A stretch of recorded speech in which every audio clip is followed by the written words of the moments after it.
Voilà, ici on est, dans le sud-est espagnol. On a une saison, l'été, très chaud, une zone semi-désertique.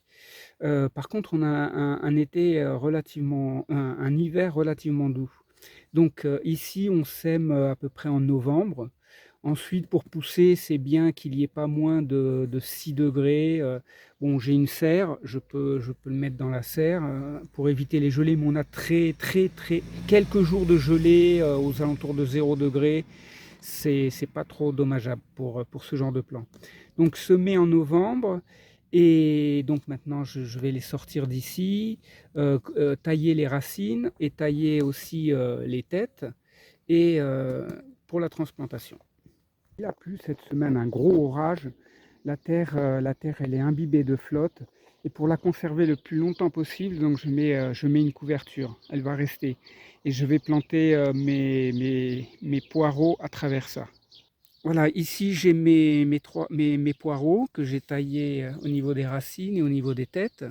Ça se transplante super bien, les oignons et les poireaux, hein. C'est un des trucs les plus faciles à transporter. Ça supporte super bien les chocs comme ça, les transplants. Et donc, je les ai classés en trois groupes là. Je dois en avoir 200 là. Les plus gros, les bien développés, les moyens et les petits. Je les transplante ensemble parce que sinon, ceux qui sont mieux développés, ils vont faire trop de concurrence à ceux qui sont moins développés. Voilà, ici, je vais transplanter, j'ai mes gouttes à gouttes ici. Je vais pouvoir les transplanter et je vais pouvoir en mettre 4 à chaque goutteur. Comme on a de l'argile ici, l'argile absorbe l'eau et ça me fait un bon diamètre de 10 centimètres humidifié à chaque goutteur. Voilà, en intensif, c'est comme ça que je l'ai fait chaque année.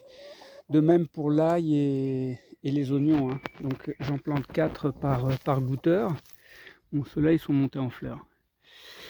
Euh, mais voilà, hein, on voit le goutteur ici.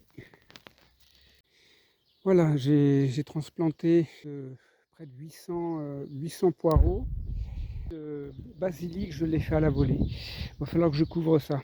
Bon, j'ai tenté de couvrir ça avec le yucca, là, les branches de yucca. C'est vraiment embêtant, c'est pas le top. Donc je les ai écartés. Par contre, ce matériau est excellent pour couvrir le sol, pour démarrer des carottes, des semis fragiles. Voilà. Donc à propos du semis de basilic, il va falloir que j'humidifie le sol tous les jours pendant presque une semaine, hein, une fois par jour, histoire de maintenir le sol humide pour que la graine germine. Et quoi de plus?